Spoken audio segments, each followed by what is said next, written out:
server chat. In the server chat? Oh yeah, server chat. Yeah, where, or do you want it somewhere else? Oh, Maddie is here. Good, great. Okay, good. All right. All right. Thank you. Thanks for the help.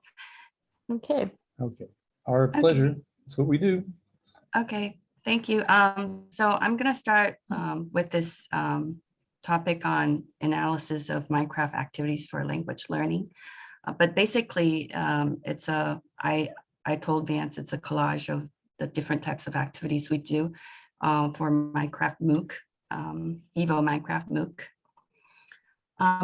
This was a presentation I did with Rose Bard in Jolt, at Jolt. I believe it was last year. First of all, we talked about immersive environment and Minecraft being an immersive environment. And here it's a digitally mediated learning environment designed to engage users like ourselves in an artificially created make-believe world. But so our Evo Minecraft server is our make-believe world, but for some of us, it's the homes that we build in world. It's our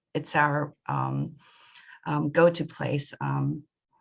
So for some of us, it's a little less make-believe than it is. Yeah, I was going to say make-believe. This is our world. This is what we do all day. That's right. I mean, I'm sitting in a make-believe chair right now in a make-believe house. Minecraft is the real thing. The real thing. Dakota Redstone doesn't exist anywhere else except here. Yeah, thanks. We should change that. Enough said. Thank you. Yeah. You guys could interrupt me anytime. This again is from this references down here. There are different types of immersion, narrative and symbolic, and it's about virtual identities. Like Maddie, he has changed his skin and his names in world many times now. Also like simulated experience and live the story. And I think Dakota, today I have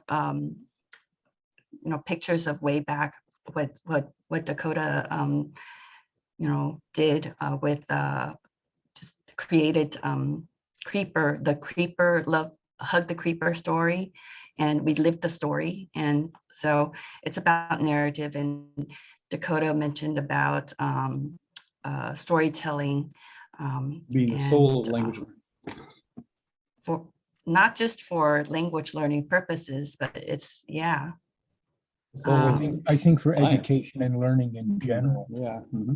I think it's how we live, but that's Mhm. more philosophical perhaps than you want to get into. Okay. And also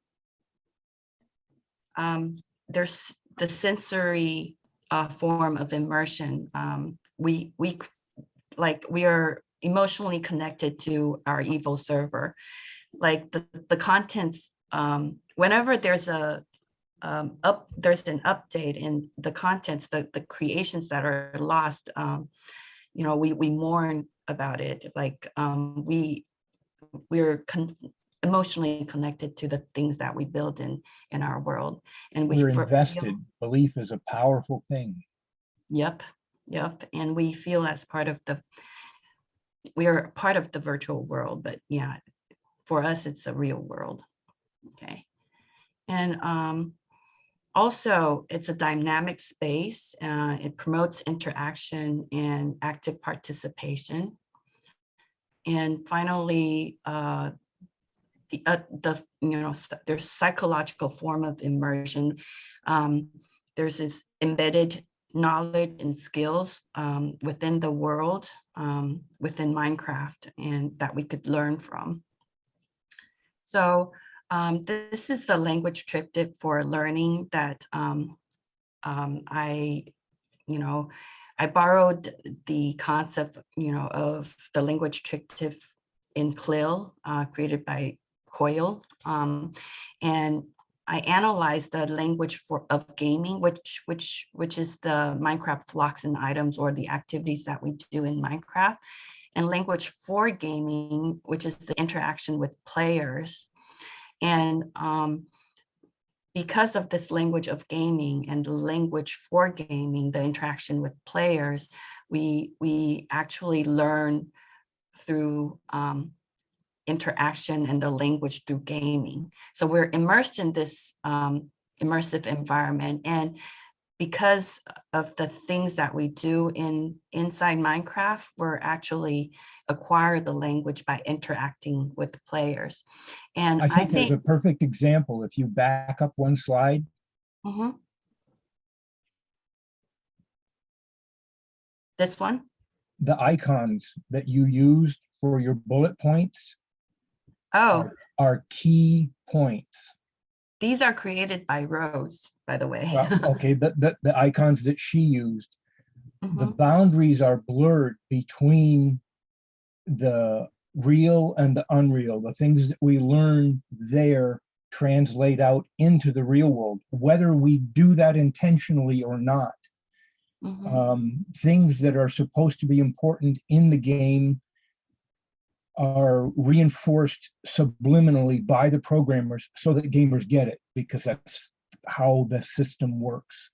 Mhm. But that in turn gets reinforced in our methods of learning because we're learning in that environment, and then we take on those same behaviors.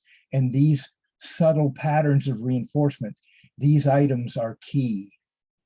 The little play on words, which again is another language thing. All of these things that we think, oh, this is just a gaming thing.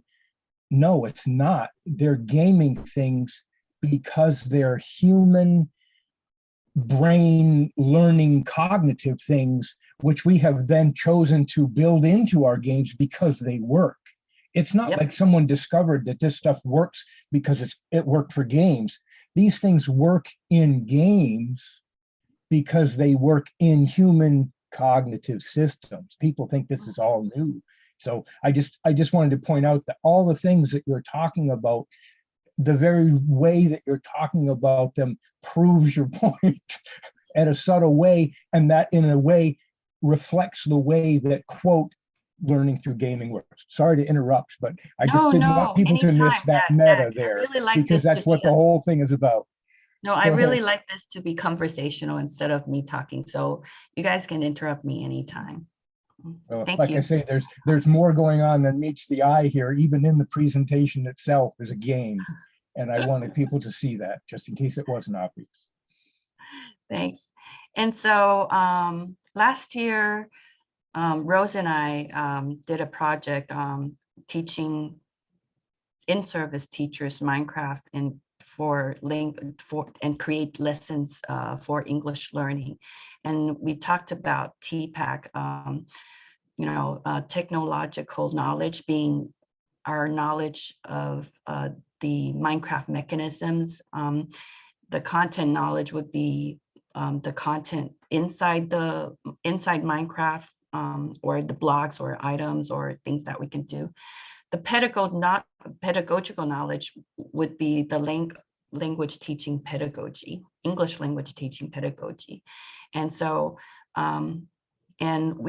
what we did, so this is what Rose created, Minecraft, installation controls mechanisms, mechanics, and Minecraft content, which is the in-game task. And pedagogy here, I have added this screenshot from LLP. James was here this morning. LLP is another session, EVO session led by James York, and Rose was also a moderator there. And this was what they had. They had different pedagogies, and they were looking at where gameplay should be placed within each individual pedagogies. This first one is just gameplay. I think this is Just Play. This would be our evil Minecraft MOOC. But we talk, and James mentioned about PPP, present, practice, production, and production part would be a good place for gameplay. Debriefing, TBLT, pre-task, preparing students for the task outside of the world. Task, which is gameplay inside Minecraft, and then post-task would be a follow-up activity or reflection. And so for the in-service teachers, what we did was TBLT, the pre-task, task, and post-task, where gameplay would be the main task, but we prepare students for the pre-task and then did like a Kahoot type of things for the post-task after gameplay. So that's mainly like teaching pedagogy, how we use this for Minecraft lessons. Okay. So yeah, this is basically what we did. Map out the language, define language learning objectives and assessment, prepare in-game tasks in Minecraft, and then create a pre and post, pre-task and post-task. Okay, I'm gonna skip this one. And this was defining pre and post. You can see that the in-service teachers at the beginning, their PT pack was like 2.5, around 2.47. And at the end of our training, there were like 3.88 with, it's a 5-point Likert scale. Okay, so they were more comfortable in designing Minecraft language lessons, and with a t-test, mostly significant, only the content pedagogy where they're already very familiar with TESOL pedagogy. There's no difference. Okay, but this is, and these are the Minecraft lessons that they created. This was like, this is for primary school.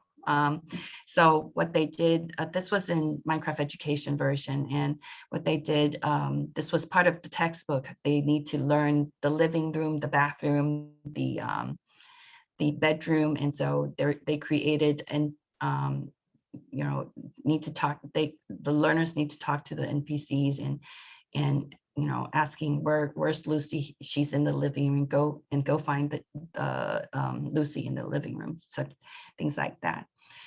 And there's this other one is like is around animals, because animals is part of the lessons. And another group of students created the maze. This is like an information gap, where students could stand outside of the maze and giving their teammates directions of where to go. Okay.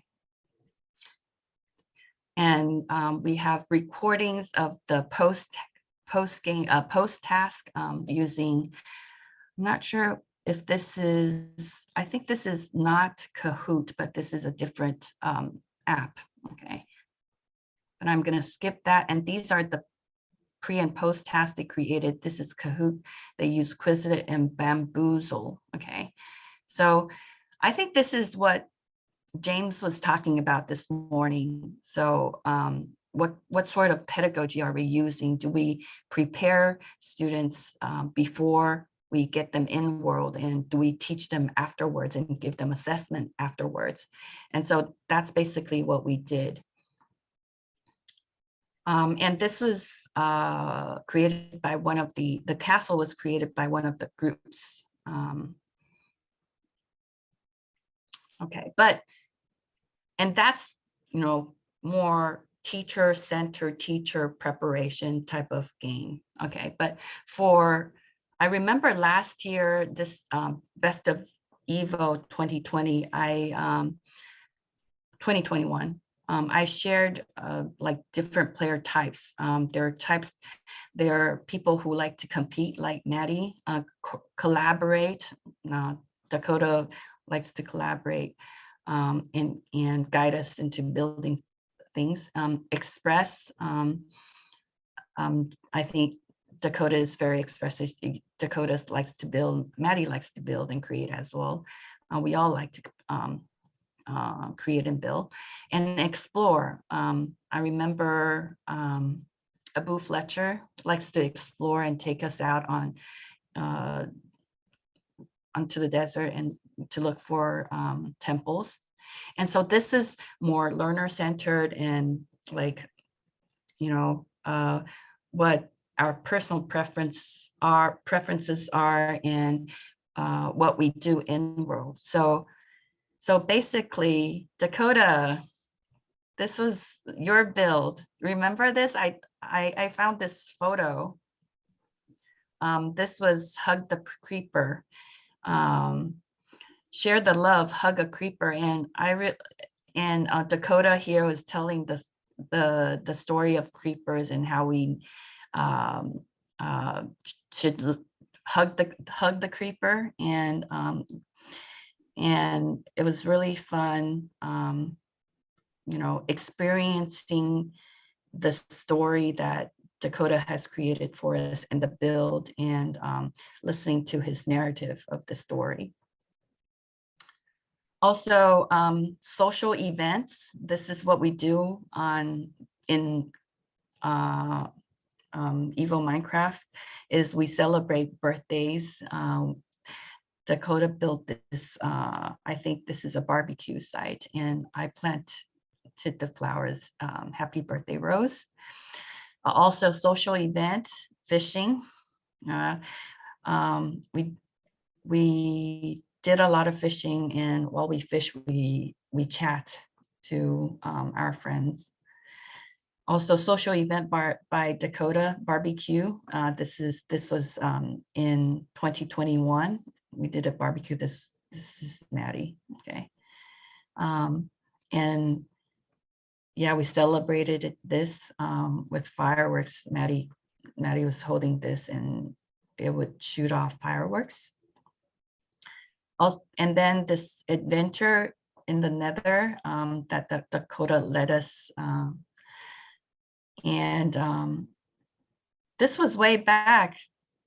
Vance, do you remember this? Temples at Seaside. I think this several temples. Yeah, there were several temples. I think this was back in 2018. Or is that when we were trying to build a bridge out to that temple? Yeah, I think it was way before. I had the hero brain skin. So oh, it was 20. What did you say, Maddie? It was 20. Okay, never mind. before 2018. 2018. He said it was 2018. He had a hair. Before 2018, he had the Herobrine skin. Yeah, that's what I'm talking about. And at the time, Maddie's voice hasn't changed, you know, so going back, you know, and watching these videos, it's a really great documentation of how, you know, Maddie grew up. It's really fun, you know, hearing his voices. He was, yeah, cute voice, but now it's so different. The adventure in the Nether, RIP, where I died here. Adventure strider riding. Dakota took a strider riding in lava last year, and because of that experience, and also it's interesting. You give me credit for taking you strider riding. I think that was probably more Maddie than anybody else. Really? It wasn't you? I thought it was you. I get credit for a lot of things that I was not really behind, simply because I was there. Okay. But I think Maddie engineered the summoning in of the striders and the. Oh, so. No, this was last year. I thought you taught us how, because you taught me how. And then because of that experience, I may have spoken up for someone or made some instructions a little more clear, but then all of a sudden I get credit for everything, and I don't really do that much. No, you do. I just get credit. No, this is absolutely your build, the pyramid. It's a magnificent pyramid. I may have stacked a few blocks there, yes.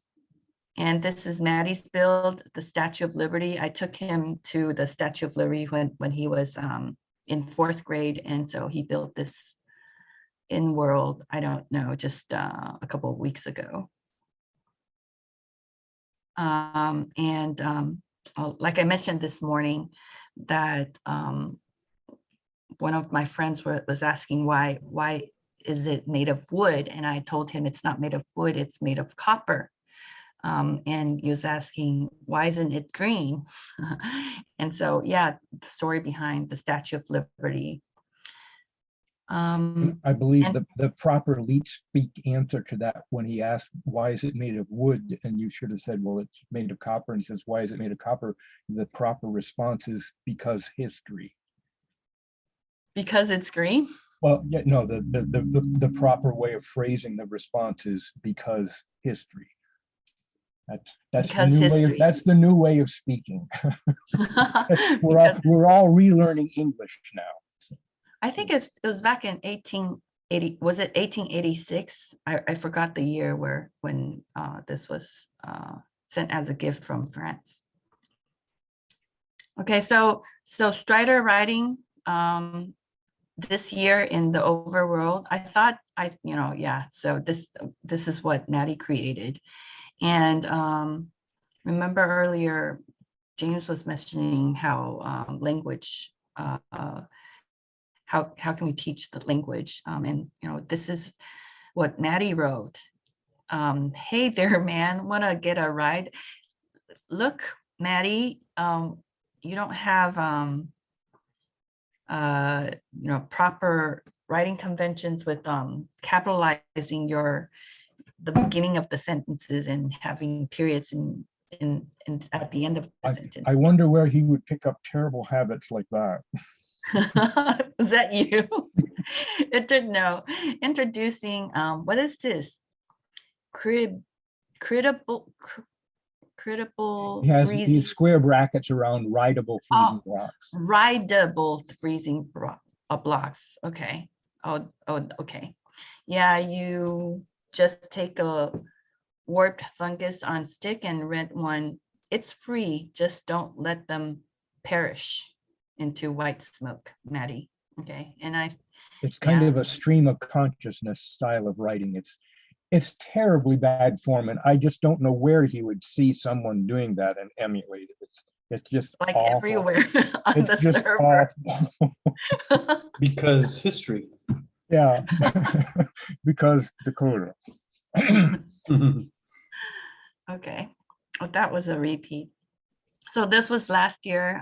Vance mentioned about it this afternoon. The mini game that Maddie created, the wool race.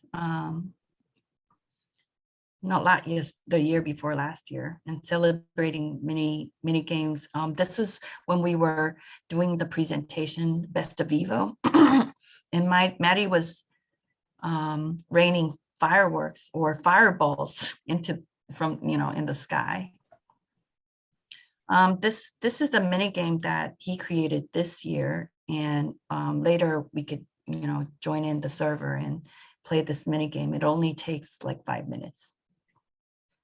And problem solving mini games, because we're testing his mini game. It didn't work when we shoot all of the 5 dragon heads. The gate wouldn't open, and so he had to check the redstone. No, it was your problem. Was my problem? Okay, I forgot. Okay, I thought you said you didn't place these blocks right. So No, I didn't. It's just that you have to shoot faster, or the arrow will despawn. oh, I see. Okay. All right, so and create and collaborate. This was Dag. This was definitely you. You taught me how to build a boat by showing me how and letting me fill in the rest of the blocks. I've spoken on several occasions with different people about that particular episode. That the problem really wasn't building a boat. It was, how do you communicate something that technical to someone as part of a casual conversation in an artificial environment. You know, if we were in the real world, we could have, you know, grabbed a blueprint. napkin and a marker and sketched something out, but we didn't have a napkin and marker or the equivalent. So we had to kind of come up with some system that would work with the materials at hand. And on the fly, we came up with something that worked and worked rather well, and I've used since then. So I thought that was a particularly useful solution that probably we should have documented and shared Yeah. with more people, but unfortunately, that's my weakness. Oh, no, I that's don't- so. I don't document. I'm glad I still have this photo. And Yeah. that's a perfect photo because it encapsulates the whole thing in a nutshell. And that, yeah, and so, you know, it's important to be able to communicate your thoughts and, you know, how you put together this build. And yeah, communication in Minecraft in a virtual world is difficult, but there are ways and strategies to overcome that. And that's one of the emergent things that comes out of this type of learning. Like we might have been there to learn the vocabulary of ships that day as part of a language lesson, but we may have left knowing that vocabulary, but in addition, we would have picked up this skill of being able to communicate in another non-language way in that environment that would be just as useful in the real world as well as in that environment. And I think that's the key thing that, as important as knowing the pedagogy is, gets lost in translation sometimes. That you go in with an agenda, you go in with a syllabus. These are the things that we want to make sure that we cover.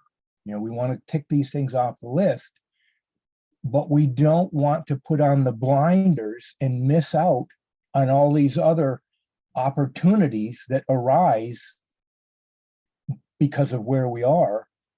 That if we focus with blinders on just the things that are on the list, we shut out these other wonderful possibilities that will just arise naturally and you know, be bonus content. And I think that's the real potential of these types of situations. And it's a dilemma where if you focus too much on one side, you lose the other.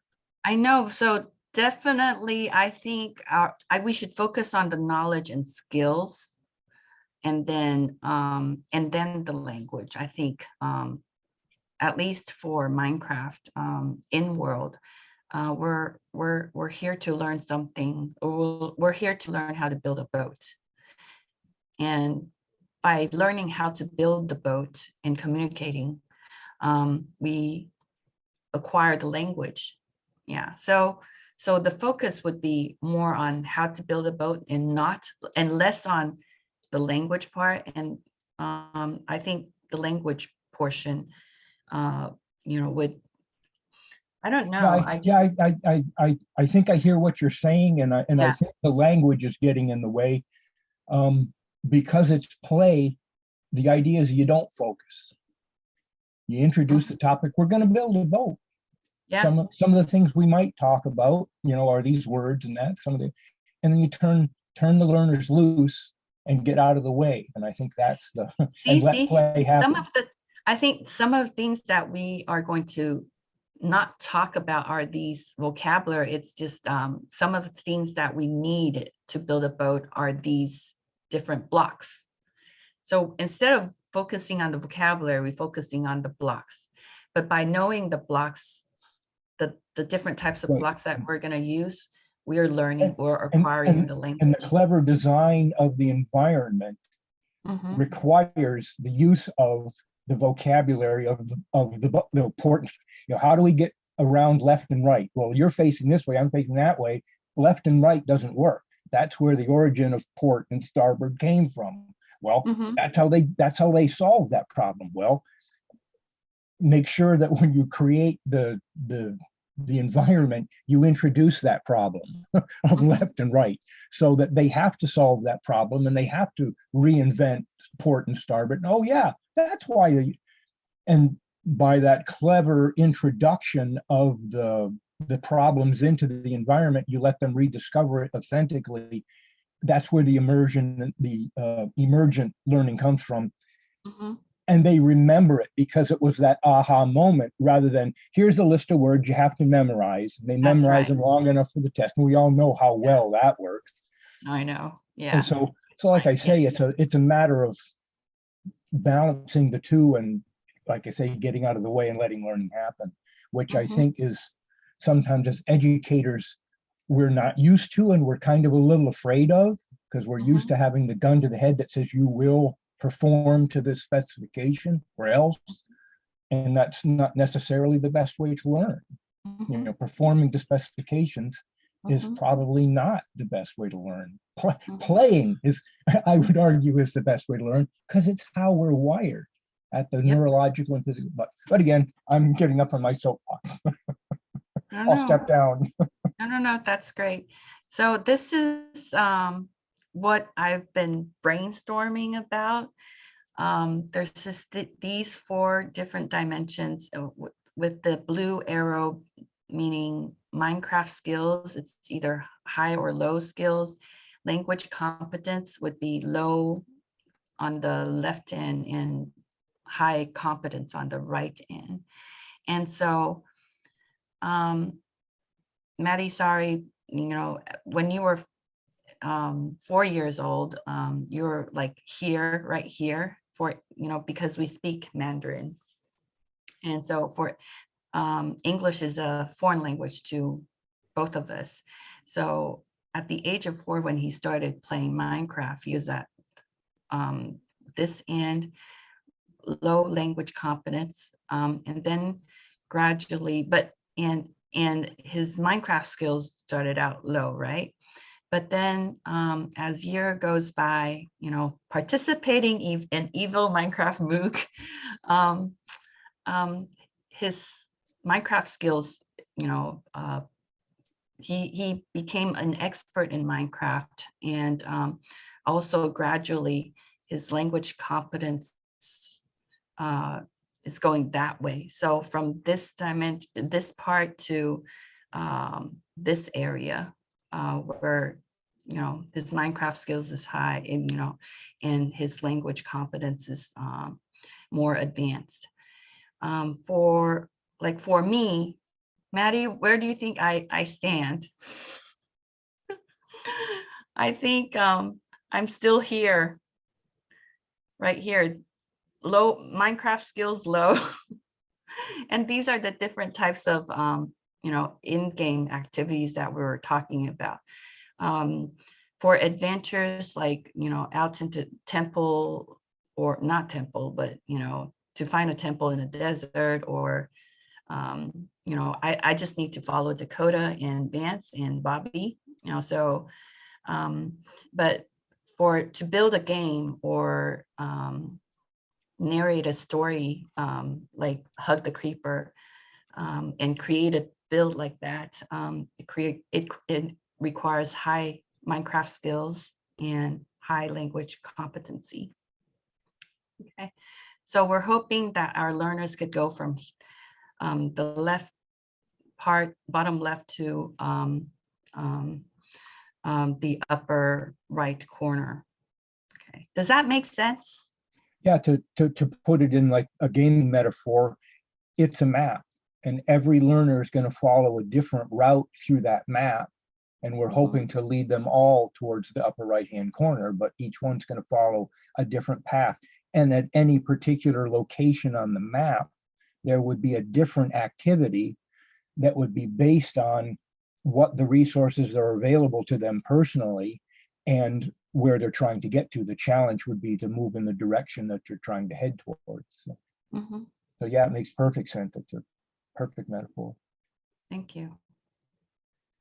Okay, so yeah, this was this year. Wow, a lot of us was in Discord, and I documented the fish fry. And remember this, joining Evo Minecraft MOOC, it's for learners like Maddie, it's not just about my vocabulary, it's beyond vocabulary, and it's about communication. And here I said, tonight Desto and Brocket Crafter joined us in the world, and it was fun to watch them play, but I realized we need a lesson on online voice communication etiquette.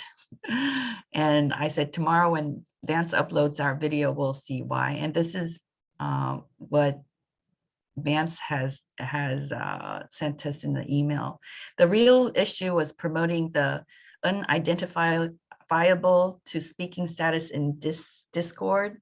We then found out that we need another rule about kids in Discord not participating in an adult conversation. The kids were not hearing the adults requesting help. It just, I'm going to have to interrupt and object here to the use of kids and adults, and okay. perhaps even online, because this is one of my hot button issues, and this issue occurs in adult populations in the real world, and it has really nothing to do with age.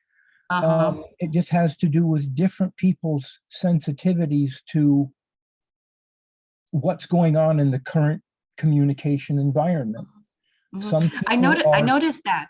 Yep, because this morning when I joined Visti, I also observed that there are overlapping conversations going on. So it's not just about kids or adults. And some people have lesser or greater sensitivities to that. Some people can be in a room with 8 simultaneous conversations and exist in that perfectly fine. Other people, who shall remain nameless, have difficulty dealing with anything more than one conversation at a time. No. And so it doesn't have anything to do with age. It just has to do with different people's sensitivities to, and I'm not even going to call it noise. I'm just going to call it level of communication. Because that's really all that's going on, is everyone's attempting to communicate, and some people have more bandwidth processing capacity. And my theory is that younger generations have evolved in a, I'll say it, noisier environment, and have evolved a capacity to process in that environment. Yep. And some of us who evolved in an older environment don't have that capacity. And I'm speaking about Dakota Redstone, in case that wasn't obvious. No. That's so, I think this is something that we, kids need to learn, or perhaps. Well, let's just say that more evolved people need to learn about less evolved people. Yeah, this is a skill. I mean, online communication is a skill that we talk about in our Minecraft MOOC and reflect on, and we're reflecting. Yeah. But I mean, you could remove online. It's a communication skill, because it happens in face-to-face, a conversation amongst 3 people. It happens. But then a lot of right now we're a lot of times we're more online than we are. Like, yes. And so I think that's certainly a skill that everybody needs to, It's I think difficult the enough kids- in a two-way conversation to know when to be quiet and listen. And I'm the last person who should be pointing that out to anyone. I'll shut up now. I think the all concerned self-regulating. Yeah. At that point, they realized what was happening, because they were, we had people, that was our first meeting. We had people trying to get help, and we're asking questions, and the guys were playing very loudly, but and really not listening. So it could have taken place in a separate channel on Discord. Yes. But it doesn't really matter. Actually, I'm glad that I think they resolved it themselves. They self-resolved it, because they realized, they even apologized at the time. And I think it also points out another lesson that we've learned, that it's wonderful that it happened, because it was a wonderful lesson that we learned. Yes. And if you don't make, and I'm going to call it a mistake, and maybe it was and maybe it wasn't, but if you never make any mistakes, you never learn anything. Mm-hmm. If you get 100 on every test that you ever took, you never learned a thing. And that's why I love this community, because It needs to be open and inviting. yeah. And we're lucky and enough to I've bring learned our more kids from with Maddie. us. I've learned more from Maddie, to give credit where credit is due, than I've learned from anyone else ever. We learn a lot from you, more than Wow. anyone I'm gonna give you a 5-minute from warning each other.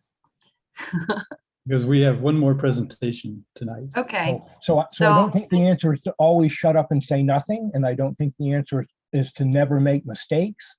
I think the answer is to go ahead and make mistakes and then just say, okay, oops, and move on.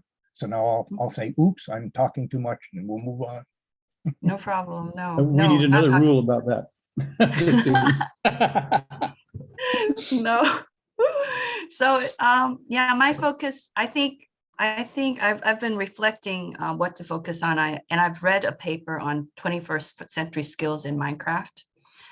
And I think like 21st century skills, and this is also the theme that we're having this year in TESOL, Call IS, EV, led by Heather, is the 21st That's the century. one at the physical. It's usually at the physical conference. We're Electronic Village Online. That's the online offshoot of the Electronic Village, which is the in-place physical place where people get together at conferences. Only conferences have now gone virtual, so now I think it's hybrid this year. Is the new notion to that of these 4 C's, critical thinking, collaboration, communication, and creativity. And this is something that we could foster in Minecraft.